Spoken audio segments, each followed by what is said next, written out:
नमस्कार दोस्तों, मैं हूं आपका दोस्त के बी। तो आज की इस वीडियो में हम वर्ष 2021 में जो भी अंतर्राष्ट्रीय स्तर के रिपोर्ट और सूचकांक जारी हुए हैं उनसे जुड़े हुए सारे महत्वपूर्ण प्रश्नों को हम लोग डिस्कस करेंगे। तो पूरा वीडियो बहुत ही ध्यान से देखिएगा और वीडियो अगर आपको पसंद आता है तो इसे लाइक करने के साथ अपने सभी दोस्तों के साथ में शेयर जरूर करिएगा। वीडियो की हम लोग शुरुआत करें उससे पहले मैं आपको एक बार फिर बता दूं कि 30 और 31 जनवरी को अनअकैडमी के सारे कोर्स के ऊपर यहाँ पर मैक्सिमम डिस्काउंट का ऑफर चल रहा है। यानी कि अगर आप यहाँ पर मेरा कोड यूज करेंगे KV10 तो इस पर आपको 10% की बजाय 20% का डिस्काउंट दिया जाएगा अनअकैडमी की तरफ से। फिर भी अगर आप लोग एक बार मुझसे व्हाट्सएप पर कांटेक्ट करते हैं और अनअकैडमी का कोई भी कोर्स आप परचेज करते हैं तो आप यहाँ पर 35 से 40% तक का डिस्काउंट अवेल कर सकते हैं। तो इसके लिए आप मुझसे इस नंबर पर कांटेक्ट जरूर करिएगा अगर आपको अनअकैडमी का कोई कोर्स परचेज करना है। बाकी अगर मेरा कोड यूज करेंगे तो 10% की बजाय 20% का डिस्काउंट तो आपको मिल ही जाएगा। अनअकैडमी के ऊपर मेरी लाइव क्लास होती है, इससे जुड़ने के लिए आपको डिस्क्रिप्शन में मेरी प्रोफाइल की लिंक मिलेगी, उस पर क्लिक करके इन क्लासेज को आप लोग ज्वाइन कर सकते हैं। 2 फरवरी से नए बैच भी शुरू हो रहे हैं SSC कैटेगरी में, तो इन बैचेज को भी आप लोग ज्वाइन कर सकते हैं। तो चलिए अब इस वीडियो की हम शुरुआत करते हैं। पहला प्रश्न है कि दिसंबर 2021 में जारी एशिया पावर इंडेक्स में भारत किस स्थान पर रहा है। तो एशिया पावर इंडेक्स की बात करें, भारत इसमें रहा है चौथे स्थान पर। किस पर? चौथे स्थान पर रहा है। ऑप्शन डी हो जाएगा यहाँ पर करेक्ट। तो ये जो रैंकिंग है वो आपके एशिया प्रशांत क्षेत्र के लिए जारी की गई है। इसमें अमेरिका रहा है पहले स्थान पर, चाइना रहा दूसरे स्थान पर और जापान रहा है तीसरे स्थान पर। तो हमारा देश इस इंडेक्स में रहा है चौथे स्थान पर। ऑप्शन यहाँ पर डी होगा करेक्ट। अगला प्रश्न है कि नवंबर 2021 की रिपोर्ट के अनुसार कौन सा देश विश्व का सर्वाधिक प्रेषण प्राप्तकर्ता बना है। अब देखिए प्रेषण होता क्या है। प्रेषण का मतलब होता है रेमिटेंस। रेमिटेंस क्या है? जैसे फॉर एग्जांपल मैं अपनी बात करूं तो अगर हम लोग यूट्यूब के ऊपर वीडियो बनाते हैं तो हमको जो पैसा आता है वो आपके किसी अन्य देश से आता है। उसी प्रकार से मान लेते हैं कि हम लोगों की नौकरी वगैरह नहीं लगती है तो हम लोग चले जाते हैं सऊदी वगैरह कमाने। तो वहाँ पर जब हम लोग पैसा कमाते हैं और उस पैसे को कमा करके भारत में भेजते हैं तो इसी पैसे को कहा जाता है रेमिटेंस। यानी कि हमारे देश की वह इनकम जो कि हमारे देश के लोगों के द्वारा किसी अन्य देश में की जा रही है और वो फिर हमारे देश में आती है, उसी को कहा जाता है रेमिटेंस। तो अगर हम लोग बात करते हैं सबसे ज़्यादा रेमिटेंस किस देश ने प्राप्त किया है तो वो प्राप्त किया है हमारे देश भारत ने। ध्यान रखिएगा ऑप्शन डी हो जाएगा यहाँ पर करेक्ट। तो सबसे ज़्यादा जो रेमिटेंस हमें मिला है वो अमेरिका से मिला है। विश्व बैंक के द्वारा ये रिपोर्ट जारी की गई है। दूसरे स्थान पर चाइना रहा है और तीसरे स्थान पर है मैक्सिको। तो ऑप्शन डी होगा यहाँ पर करेक्ट। अगला प्रश्न है quake Corelli Simon Asia university ranking 2022 के अनुसार भारत का दूसरा सर्वश्रेष्ठ संस्थान कौन सा है। तो ये मैंने आपको शाम को भी बता दिया था, ध्यान रखिएगा। दूसरा है IIT दिल्ली और पहला है यहाँ पर IIT बॉम्बे। तो ऑप्शन डी होगा करेक्ट। अगला प्रश्न है कि टाइम्स हायर एजुकेशन की रैंकिंग 2021 में कौन सा संस्थान टॉप पर रहा है। तो अगर हम लोग टाइम्स की बात करें तो इसमें टॉप पर रहा है हार्वर्ड यूनिवर्सिटी। कौन है? हार्वर्ड यूनिवर्सिटी इसमें टॉप पर रही है। ऑप्शन ए हो जाएगा यहाँ पर करेक्ट। तो दा के द्वारा 200 विश्वविद्यालयों के आधार पर इस रैंकिंग को जारी किया गया है। हार्वर्ड पहले पर है, MIT यानी कि मैसाचुसेट इंस्टीट्यूट ऑफ टेक्नोलॉजी दूसरे पर है और यूके की ऑक्सफोर्ड रही है तीसरे स्थान पर। अपने देश के विश्वविद्यालयों की बात करें तो IISc हमारे देश में जो बेंगलुरु में है वह 91 से 100 के बीच में रही है भारत की सर्वश्रेष्ठ संस्थान के रूप में। तो ऑप्शन ए होगा करेक्ट। अगला प्रश्न है कि 2021 ट्रेस वैश्विक रिश्वत जोखिम रैंकिंग में भारत किस स्थान पर रहा है। तो ध्यान रखिएगा हमारा देश इसमें 82वें स्थान पर रहा है, यानी कि ऑप्शन सी हो जाएगा यहाँ पर करेक्ट। तो ये जो रैंकिंग है वो ट्रेस इंटरनेशनल के द्वारा जारी की गई है। अपने देश की बात करें तो पहले हम 77वें स्थान पे थे, अब हम लोग 82वें पे पहुंच चुके हैं। अगर हम लोग बात करें तो डेनमार्क में सबसे कम यहाँ पर रिश्वत होता है, नॉर्वे दूसरे पर है और स्वीडन है तीसरे स्थान पर। ऑप्शन सी हो जाएगा करेक्ट। अगला प्रश्न है कि अक्टूबर 2021 में जारी वैश्विक खाद्य सुरक्षा सूचकांक में हमारा देश किस स्थान पर रहा है। तो अगर हम लोग ग्लोबल फूड सिक्योरिटी इंडेक्स की बात करें तो भारत इसमें रहा है 71वें स्थान पर। किस पोजीशन पर? 71वें स्थान पर हम रहे हैं। ऑप्शन बी हो जाएगा यहाँ पर करेक्ट। तो लंदन का जो इकोनॉमिस्ट इम्पैक्ट है उसके द्वारा 113 देशों के आधार पर इसे जारी किया गया। भारत यहाँ पर 71वें स्थान पर रहा है और बाकी टॉप पर कई सारे देश रहे हैं, तो ऑप्शन बी होगा करेक्ट। अगला प्रश्न है कि सितंबर 2021 में जारी वैश्विक नवाचार सूचकांक यानी कि ग्लोबल इनोवेशन इंडेक्स में हमारा देश कौन से स्थान पर रहा है। तो अगर हम अपने देश की बात करें तो हम रहे हैं 46वें स्थान पर। किस पे? 46 पोजीशन पर रहे हैं।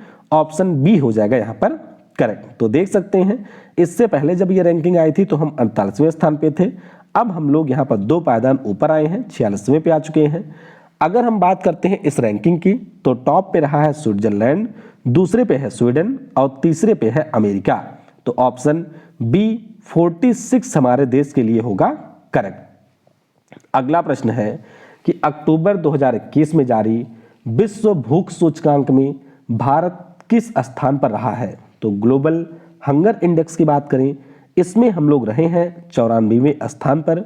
ऑप्शन ए हो जाएगा यहाँ पर करेक्ट। तो देख सकते हैं, सॉरी 94वां नहीं, उल्टा मैंने बोल दिया है। देखिए 2020 में जब रिपोर्ट आई थी तो उसमें हम लोग थे 94वें स्थान पर। अब हम लोग आ चुके हैं 101वें स्थान पर। तो ध्यान रखिएगा ऑप्शन यहाँ पर ए हो जाएगा करेक्ट। अगर हम लोग इस रिपोर्ट की बात करें तो आयरलैंड की जो कंसर्न वर्ल्ड वाइड है और जर्मनी की वेल्ट हंगर हेल्फे है उसके द्वारा यहाँ पर इस रैंकिंग को जारी किया जाता है। कुपोषण, 5 वर्षीय बच्चों का कम वजन, बाल मृत्यु दर और स्टंटिंग के आधार पर इस रिपोर्ट को जारी किया जाता है। ध्यान रखिएगा टॉप पे यहाँ पर कई सारे देश हैं तो उनके नाम के बारे में आपसे नहीं पूछा जाएगा। भारत 2020 में 94th पोजीशन पर था जो कि अब आ चुका है 101st पोजीशन पर। तो ऑप्शन ए हो जाएगा यहाँ पर करेक्ट। अगला प्रश्न है अक्टूबर 2021 में जारी हेनले पासपोर्ट इंडेक्स 2021 में भारत किस स्थान पर रहा है। तो हेनले पासपोर्ट इंडेक्स में हम रहे हैं 86 पोजीशन पर थे, 90th पोजीशन पर थे बाद वाली जो रैंकिंग आई थी। तो ऑप्शन सी हो जाएगा यहाँ पर करेक्ट। तो देख सकते हैं 90th पोजीशन पर हम लोग रहे थे पिछले साल जब ये रिपोर्ट आई थी। इस साल की भी ये रिपोर्ट आ चुकी है जनवरी 2022 में। तो उसमें हमारा स्थान क्या है ये आपको नीचे कमेंट में बताना है। वैसे अगर हम लोग बात करें कि टॉप पर कौन से देश रहे हैं तो जापान और सिंगापुर यहाँ पर ज्वाइंट रूप से टॉप पोजीशन पर रहे थे। तो ध्यान रखेंगे ऑप्शन सी हो जाएगा करेक्ट। अगला प्रश्न है दिसंबर 2020 में जारी मानव विकास सूचकांक में भारत किस स्थान पर रहा है। तो ह्यूमन डेवलपमेंट इंडेक्स की बात करें 2021 वाली रिपोर्ट जारी नहीं हुई है तो फिलहाल 2020 आप लोग जरूर याद रखिएगा। इसमें हमारा स्थान था 131वां। कौन सा था? 131वां था। ऑप्शन डी हो जाएगा यहाँ पर करेक्ट। ये जो रिपोर्ट है उसको संयुक्त राष्ट्र विकास कार्यक्रम के द्वारा जारी किया जाता है। नॉर्वे इसमें टॉप पर था और हमारा स्थान 2 स्थान नीचे चला गया था 131वें पर। ऑप्शन डी होगा यहाँ पर करेक्ट।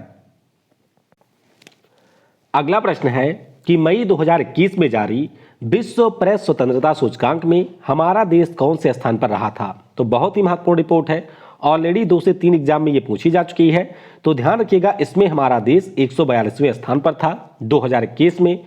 ऑप्शन बी हो जाएगा यहाँ पर करेक्ट। अगर हम लोग इस रिपोर्ट की बात करते हैं तो एक बहुत ही फेमस संस्था है जिसका नाम है रिपोर्टर्स विदाउट बॉर्डर्स, उसके द्वारा यह रिपोर्ट जारी की जाती है और 180 देशों की सूची में हम 142वें स्थान पर रहे थे। अगर हम बात करते हैं टॉप कंट्री की तो ध्यान रखिएगा 5वीं बार नॉर्वे यहाँ पर टॉप पर रहा है। ऑप्शन बी होगा यहाँ पर करेक्ट। अगला प्रश्न है कि जून 2021 में जारी रिपोर्ट के अनुसार भारत 2020 में एफडीआई प्राप्तकर्ता देशों की सूची में किस स्थान पर रहा है। तो अगर हम लोग फॉरेन डायरेक्ट इन्वेस्टमेंट की बात करते हैं तो हमारा देश इसमें 5वें स्थान पर रहा है। ऑप्शन डी हो जाएगा यहाँ पर करेक्ट। तो ये जो रिपोर्ट है वो अंकटाड के द्वारा जारी की जाती है जिसे हम लोग वर्ल्ड इन्वेस्टमेंट रिपोर्ट के नाम से जानते हैं। सबसे ज्यादा एफडीआई यहाँ पर अमेरिका को मिला है तो वो पहले स्थान पर रहा, दूसरे स्थान पर चीन रहा है और भारत की बात करें तो भारत इस सूची में 5वें स्थान पर रहा है। ध्यान रखिएगा, ऑप्शन डी हो जाएगा यहां पर करेक्ट। अगला प्रश्न है कि जून 2021 में जारी विश्व प्रतिस्पर्धात्मक इंडेक्स में हमारा देश किस स्थान पर रहा है। तो अगर हम अपने देश की बात करें तो हम इसमें 43वें स्थान पर रहे हैं। ऑप्शन सी हो जाएगा यहां पर करेक्ट। तो ये जो आपकी रिपोर्ट है इंस्टीट्यूट ऑफ मैनेजमेंट डेवलपमेंट के द्वारा जारी की गई। स्विट्जरलैंड इसमें टॉप स्थान पर रहा है। और अगर हम लोग भारत की बात करते हैं तो हम लोग 43वें स्थान पर रहे हैं। ध्यान रखिएगा, नाम इसका है विश्व प्रतिस्पर्धात्मक इंडेक्स, जिसमें भारत 43rd पोजीशन पर है। सी होगा करेक्ट। अगला प्रश्न है कि जून 2021 में जारी वैश्विक शांति सूचकांक में हमारा देश किस स्थान पर रहा है। तो अगर हम लोग वैश्विक शांति सूचकांक की बात करते हैं तो हमारा देश इसमें 135वें स्थान पर रहा है। ऑप्शन डी हो जाएगा यहां पर करेक्ट। तो ये जो रिपोर्ट है इसको institute for economic and peace ने जारी किया और ये हमारे ग्लोबल पीस इंडेक्स का 15वां एडिशन था। तो भारत की बात करें तो इससे पहले हम लोग 137वें स्थान पर रहे थे। अब हम लोग इसमें 135वें स्थान पर आ चुके हैं। आइसलैंड इस सूची में पहले स्थान पर रहा है। तो ध्यान रखेंगे, ऑप्शन डी होगा यहां पर करेक्ट। अगला प्रश्न है कि हाल ही में जारी लोकतंत्र सूचकांक 2020 में हमारा देश कौन से स्थान पर रहा है। तो डेमोक्रेसी इंडेक्स की बात हो रही है। 2021 जनवरी में यह जारी हुआ था और इसमें हम लोग थे 53वें स्थान पर। ऑप्शन सी हो जाएगा यहां पर करेक्ट। तो ये जो रिपोर्ट है वह यूके की इकोनॉमिस्ट इंटेलिजेंस यूनिट के द्वारा जारी किया जाता है। अगर हम अपने देश की बात करें तो 2019 की रैंकिंग में हम 51वें स्थान पे थे, जबकि 2020 के लिए जो रैंकिंग आई उसमें हम लोग 53वें स्थान पे चले गए। नॉर्वे यहां पर पहले स्थान पर रहा है, ये जरूर ध्यान रखिएगा। ऑप्शन सी होगा करेक्ट। अगला प्रश्न है कि मई 2021 में जारी आर्थिक स्वतंत्रता सूचकांक में हमारा देश किस स्थान पर रहा है। तो बात कर रहे हैं इकोनॉमिक फ्रीडम इंडेक्स की और हमारा देश इसमें 121वें स्थान पर रहा है। ऑप्शन बी होगा यहां पर करेक्ट। तो ये जो रिपोर्ट है इसको हेरिटेज फाउंडेशन के द्वारा 184 देशों के आधार पर जारी किया गया। भारत की बात करें तो हम 121वें स्थान पर रहे हैं और सिंगापुर इस सूची में टॉप पर है। तो ऑप्शन यहां पर बी हो जाएगा 121वां स्थान करेक्ट। अगला प्रश्न है कि मई 2021 में जारी विश्व प्रसन्नता सूचकांक में हमारा देश किस स्थान पर रहा है। तो अगर हम लोग अपने देश की बात करें तो हम रहे हैं 139वें स्थान पर। ऑप्शन ए हो जाएगा यहां पर करेक्ट। तो ये जो रिपोर्ट है उसको संयुक्त राष्ट्र सस्टेनेबल डेवलपमेंट सॉल्यूशंस नेटवर्क के द्वारा जारी किया गया। 2020 की बात करें तो हम लोग 144वें स्थान पे थे और अब हम लोग 139वें स्थान पर आ गए हैं। अगर हम बात करें कि दुनिया में सबसे खुश देश कौन है तो वो है फिनलैंड देश। तो जरूर ध्यान रखिएगा, ऑप्शन ए हो जाएगा यहां पर करेक्ट। अगला प्रश्न है कि WEF के द्वारा जारी वैश्विक जेंडर गैप रिपोर्ट में हमारा देश किस स्थान पर रहा है। तो अगर हम लोग ग्लोबल जेंडर गैप रिपोर्ट की बात करें तो इसमें हम लोग 140वें स्थान पर रहे हैं। ऑप्शन बी होगा यहां पर करेक्ट। तो वर्ल्ड इकोनॉमिक फोरम के द्वारा यह रिपोर्ट जारी की जाती है। 2020 में जहां हम 112वें स्थान पर थे, वहीं पर 2021 में हम 140वें स्थान पर पहुंच गए हैं और आइसलैंड ने 12वीं बार इसको टॉप किया है। तो ऑप्शन बी हो जाएगा यहां पर करेक्ट। अगला प्रश्न है कि इंटरनेट के लिए जो हमारा समावेशी इंटरनेट सूचकांक जारी हुआ इसमें भारत किस स्थान पर रहा है। तो हमारे देश की बात करें वो इसमें 49वें स्थान पर रहा है। ऑप्शन ए हो जाएगा करेक्ट। तो 2020 में जब ये रिपोर्ट जारी हुई थी तो हम लोग 46वें स्थान पे थे। 2021 में हम 49वें स्थान पर पहुंच चुके हैं। ऑप्शन ए होगा फिलहाल करेक्ट। अगला प्रश्न है कि जनवरी 2021 में जारी भ्रष्टाचार धारणा सूचकांक में भारत किस स्थान पर रहा है। तो ये जो रिपोर्ट है ये जनवरी 2022 में भी आ चुकी है। तो उसमें भारत का स्थान क्या है ये आप लोग नीचे कमेंट में बताइएगा। फिलहाल अगर हम लोग 2021 की बात करते हैं तो हम लोग इसमें थे 86वें स्थान पर। किस पर थे? 86वें स्थान पर थे। ऑप्शन डी होगा यहां पर करेक्ट। तो ट्रांसपेरेंसी इंटरनेशनल के द्वारा ये रिपोर्ट जारी की गई है जिसमें हमारा देश 86वें स्थान पर रहा। और अगर हम लोग दुनिया के सबसे कम भ्रष्ट देश की बात करते हैं तो यहां पर न्यूजीलैंड और डेनमार्क रहे थे टॉप पर। ऑप्शन डी होगा करेक्ट। अगला प्रश्न है कि मार्च 2021 में भारत विदेशी मुद्रा के भंडार वाले देशों की सूची में किस स्थान पर पहुंच गया था। तो हमारा देश इसमें पहुंच गया था चौथे स्थान पर। ऑप्शन डी हो जाएगा फिलहाल के लिए करेक्ट। तो इस समय हमारे यहाँ पर जो विदेशी मुद्रा भंडार है वह लगभग 700 बिलियन डॉलर के आसपास है। अगर हम लोग बात करते हैं कि सबसे ज़्यादा किसके पास है, तो सबसे ज़्यादा चीन के पास है, जापान दूसरे नंबर पर है, तीसरे नंबर पर स्विट्जरलैंड है और हमारा देश रूस को पीछे छोड़ करके चौथे स्थान पर आ चुका है। डी हो जाएगा करेक्ट। अगला प्रश्न है कि मार्च 2021 में जारी रिपोर्ट के अनुसार कौन सा देश भारत को कच्चे तेल के निर्यात में दूसरे स्थान पर रहा है। तो अगर हम लोग बात करते हैं कि सबसे ज़्यादा तेल हम किससे खरीदते हैं, वो आज भी हम लोग इराक से ही खरीदते हैं। दूसरे स्थान पर आ चुका है अमेरिका। तो ये ध्यान रखिएगा, दूसरे स्थान पर पहले सऊदी अरब हुआ करता था जो कि अब चौथे पर चला गया है और दूसरे नंबर पर सबसे ज़्यादा तेल हम अमेरिका से परचेज करते हैं। तो यहाँ पर सी होगा करेक्ट। अगला प्रश्न है कि भारत सरकार के द्वारा जारी रिपोर्ट के अनुसार वित्तीय वर्ष 2021 में किस भारतीय राज्य को सबसे ज़्यादा एफडीआई मिला है। तो ध्यान रखिएगा, अगर हम लोग राज्यों की बात करें तो सबसे ज़्यादा एफडीआई गुजरात को मिला है। ऑप्शन सी हो जाएगा यहाँ पर करेक्ट। तो अच्छे से ध्यान रखिएगा, सबसे ज़्यादा जो एफडीआई है वो हमको सिंगापुर से मिलता है देशों में। अगर आपसे पूछा जाए कि सबसे ज़्यादा किस राज्य को मिला है तो आपको ध्यान रखना है गुजरात को सबसे ज़्यादा मिला हुआ है। और अगर आपसे पूछ लिया जाए कि किस सेक्टर में सबसे ज़्यादा एफडीआई आया है तो वो आपके कंप्यूटर और हार्डवेयर के सेक्टर में आया है। तो फिलहाल के लिए सी होगा यहाँ पर करेक्ट। अगला प्रश्न है कि जून 2021 में जारी सतत विकास रिपोर्ट 2021 में हमारा देश किस स्थान पर रहा है। तो सस्टेनेबल डेवलपमेंट रिपोर्ट की बात हो रही है, इसमें हम लोग 120वें स्थान पर रहे हैं। ऑप्शन ए हो जाएगा यहाँ पर करेक्ट। तो ये जो रिपोर्ट है इसको भी यूनाइटेड नेशन के सस्टेनेबल डेवलपमेंट सॉल्यूशंस नेटवर्क ने ही जारी किया है। इसमें हमारा स्थान 120 है और ध्यान रखिएगा फिनलैंड इसमें पहले स्थान पर रहा है। तो ऑप्शन ए हो जाएगा फिलहाल करेक्ट। अगला प्रश्न है कि सिप्री के द्वारा जारी रिपोर्ट के अनुसार कौन सा देश सैन्य खर्च के मामले में शीर्ष स्थान पर रहा है।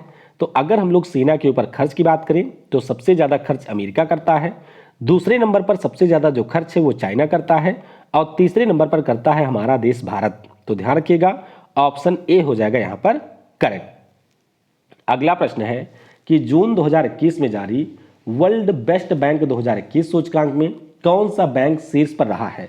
तो अगर हम लोग दुनिया के सबसे बेहतरीन बैंक की बात करें तो वो आपका है डीबीएस बैंक। कहाँ का बैंक है, तो ये सिंगापुर का बैंक है जो कि दुनिया का सर्वश्रेष्ठ बैंक यहाँ पर चुना गया है। ऑप्शन ए हो जाएगा फिलहाल के लिए करेक्ट। अगर हम लोग बात करते हैं तो हमारे यहाँ का जो आईसीआई बैंक है वो इस सूची में तीसरे स्थान पर रहा है। तो ऑप्शन ए हो जाएगा करेक्ट। अगला प्रश्न है कि जून 2021 में जारी ग्लोबल स्किल्स रिपोर्ट में हमारा देश भारत किस स्थान पर रहा है। तो ग्लोबल स्किल्स रिपोर्ट की बात करें हमारा देश इसमें 67वें स्थान पर रहा है। तो जरूर ध्यान रखिएगा ऑप्शन डी हो जाएगा यहाँ पर करेक्ट। तो ये जो रिपोर्ट है उसको यूएसए की कोर्सेरा के द्वारा जारी किया गया है। स्विट्जरलैंड इसमें टॉप पर है और हमारा देश 67वें स्थान पर रहा है। तो ध्यान रखेंगे ऑप्शन डी हो जाएगा यहाँ पर करेक्ट।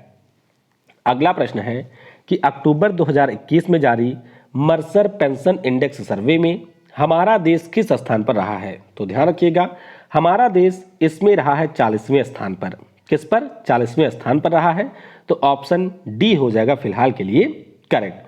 तो ये जो रिपोर्ट है इसको अभी जारी किया गया है, हमारा देश इसमें 40वें स्थान पर है। और अगर हम लोग बात करते हैं आइसलैंड की तो वह इस सूची में रहा है टॉप पर। तो मर्सर कंसल्टिंग के द्वारा इस रिपोर्ट को जारी किया गया। ऑप्शन डी हो जाएगा करेक्ट। अगला प्रश्न है कि अक्टूबर 2021 में किस अंतर्राष्ट्रीय संगठन ने बहुआयामी गरीबी सूचकांक रिपोर्ट को जारी किया है। तो ये जो रिपोर्ट है इसको जारी किया है यूनाइटेड नेशन डेवलपमेंट प्रोग्राम ने ऑक्सफोर्ड पॉवर्टी और ह्यूमन डेवलपमेंट इनिशिएटिव के साथ में मिलकर के। तो जरूर ध्यान रखिएगा ऑक्सफोर्ड पॉवर्टी और यूएनडीपी के द्वारा मल्टी डायमेंशनल पॉवर्टी इंडेक्स को जारी किया गया है। ऑप्शन बी होगा यहाँ पर करेक्ट। अगला प्रश्न है कि मार्च 2021 में जारी रिपोर्ट के अनुसार विश्व की सबसे ताकतवर सेना में भारत किस स्थान पर रहा है। तो दुनिया के अगर हम सबसे ताकतवर सेनाओं की बात करें तो इसमें हम लोग आते हैं चौथे स्थान पर। ध्यान रखिएगा सेना में अगर खर्च की बात हो तो हम लोग तीसरे स्थान पर हैं, लेकिन ताकतवर सेना में हम चौथे स्थान पर हैं। ऑप्शन सी हो जाएगा यहाँ पर करेक्ट। तो एक डिफेंस वेबसाइट है जिसका नाम मिलिट्री डायरेक्ट है, उसके द्वारा ये रिपोर्ट जारी की गई। चीन के पास में दुनिया की सबसे मजबूत सेना है, अमेरिका दूसरे स्थान पर है, रूस तीसरे स्थान पर है और हमारा देश इसमें रहा है चौथे स्थान पर। तो ऑप्शन सी हो जाएगा करेक्ट। अगला प्रश्न है कि फॉर्च्यून के द्वारा जारी विश्व के महानतम नेता 2021 की सूची में कौन टॉप पर रहा है। तो अगर हम लोग इस सूची की बात करें, इसमें टॉप पर रही है जैकिंडा अर्दर्न। क्या नाम है? जैसिंडा या जैकिंडा, जो भी आप कहते हो। ये न्यूजीलैंड देश की पीएम है, दूसरी बार पीएम ये बन चुकी हैं। तो ऑप्शन सी हो जाएगा यहाँ पर करेक्ट। तो कोविड-19 महामारी के दौरान जिन भी नेताओं के द्वारा बेहतर काम किया गया था या जिन भी लीडर के द्वारा बेहतर काम किया गया था, उसी के आधार पर इसको जारी किया गया है। तो एकमात्र राजनेता है जैसिंडा अर्डन जो कि टॉप पर है, और जो सीरम इंस्टीट्यूट ऑफ इंडिया के सीईओ हैं आदार पूनावाला, वो इसमें 10वें स्थान पर रहे हैं। तो ध्यान रखिएगा, ऑप्शन सी हो जाएगा यहाँ पर करेक्ट। तो इस प्रकार से हम लोगों ने जो भी इंटरनेशनल रिपोर्ट थे उनके बारे में यहाँ पर डिस्कस कर लिया है। आई होप वीडियो आपको पसंद आया होगा। अनअकैडमी के ऊपर अगर इस समय आप कोई भी कोर्स परचेज करना चाहते हैं तो यह आपके लिए सबसे बेहतरीन समय है, क्योंकि इस समय आपको किसी भी कोर्स पर मैक्सिमम डिस्काउंट यहाँ पर दिया जाएगा। वीडियो को समय देने के लिए बहुत बहुत धन्यवाद। जय हिंद, जय भारत।